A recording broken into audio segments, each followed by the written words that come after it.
Sveiki, norėčiau šiandien pakalbėti apie tai, kaip ne tik geriau skaityti, bet ir atsiminti tai, ką mes skaitom arba ką girdim per seminarus ir kaip visą tai pritaikyti savo gyvenime.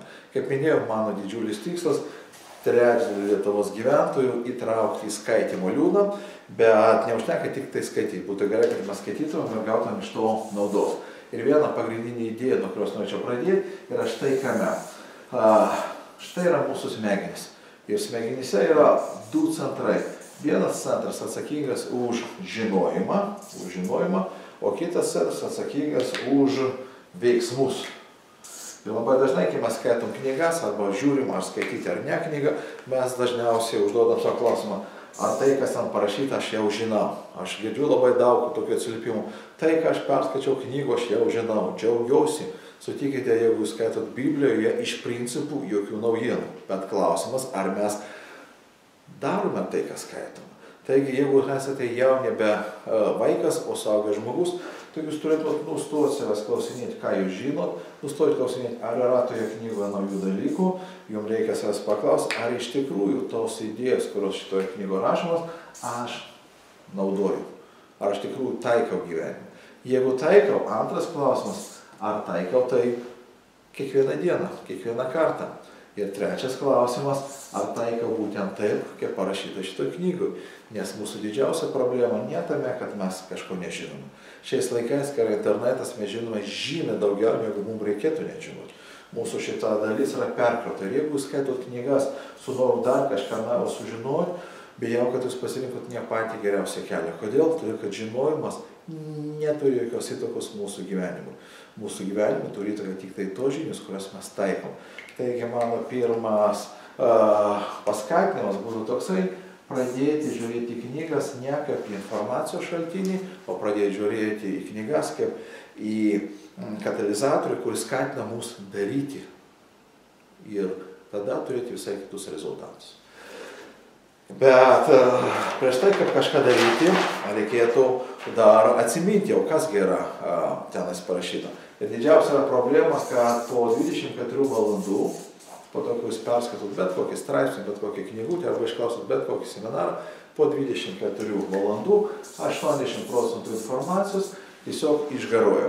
Ir jeigu jūs skaitote tradiciniu būdu, iš kairės į dešinę, iš viršaus į apačią, arba sėdit seminare ir klausotės ir savęs klausinėt, ar aš tai žinau ar ne, ar tam yra naujo kažkas ar ne, tai iš tikrųjų smegenys nenukreiptos tam, kad jūs atsimintumėte tą informaciją. Taigi siūlau 3 žingsnių metodą, kuris leidžia neprarašytus 80% informacijos, o išsaugoti savo pačią smegenyse. Kas tai yra per žingsnį? Pirmas žingsnis, reikia padaryti pauzę. Paskaičius vieną kažkokią tai pastraipą, kurioje tikrai gauti kažkokią gerą idėją, jums reikia sustabdyti skaitymo procesą. Ta patį reikia padaryti, jeigu jūs turite video įrašą, pavyzdžiui, video konspektus knygos ir jums patiko kažkokia idėja, jūs turite padaryti pauzę ir tai bus pirmas labai svarbus žingsnis. Antras žingsnis, jums reikia įsivaizduoti save taikant šitą idėją ir pamatyti, kokiagi būtų nauda iš viso to. Pagalvoti, kaip pasikeis jūsų gyvenimas, jeigu jūs naudotumėt būtent šitą techniką, būtent šitoj situacijoje. Ir po to, kai pas jūs atsirado galvo labai aiškus vaizdelis, kur jūs taikote tą žinias savo gyvenime ir išgyvent tam tikras emocijas, jūs padarot trečią žingsnį. Jums reikia ištarti mintyse arba garsiai, kaip čia pakalbėti, perpasakoti trumpai tą idėją, kurią jūs ką tik tai perskaitėte. Smegenys dirba tokiu būdu. Tai, kam tu neskiri dėmesio, tai, kam neskiri energijos, tiesiog yra pamirštama.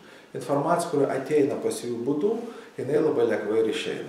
Todėl tikras protingas skaitimas arba tikras protingas mokymasis, kai mes klausom seminaro, pavyzdžiui, medžiagą, susidaro iš sugebėjimų, taip vadinama, surinkti derlių. Informacija ateina į galvą, bet jeigu mes nesurinksim derlių, o derlius surinkamas būtent atliekant šitus 3 žingsnius, tai jokios nebus naudos. Kitą dieną tiesiog nebeatsiminsite aplamai, apie ką jie kalba. Taigi dar kartą perskaitėt kažkokį tai pastraipą, pajutot, kad tenais yra gera idėja, neskubėkite eiti prie sekančios idėjos, nes jinai ištrins prieš tai esamą idėją, o jums reikia ką? Padaryti pauzę, įsivaizduoti, pamastyti apie galimybę pritaikyti, apie naudingumą viso to dalyko jūsų gyvenimui ir po to dar perpapasakoti man.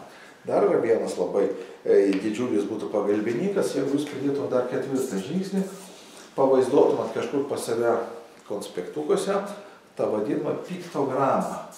Ką tai reiškia piktogramą? Jūs šitą idėją sutraukėt iki pačią pastraipą, jūs sutraukėt iki vienos idėjos pagrindinės, idėją iš principo sutraukėt į vieną žodį, o vieną žodį parašėt piktogramą, tai yra nedidelis paveiksliukas, nedidelis schemutė, pavyzdžiui, jeigu apie laimę, tai gali būti štai tokia, jeigu apie pinigus, tai toksai ženkliukas, nes tai, kai jūs dar užfiksuojat savo ranką, savo konspektus, išlieka labai ilgam laikui.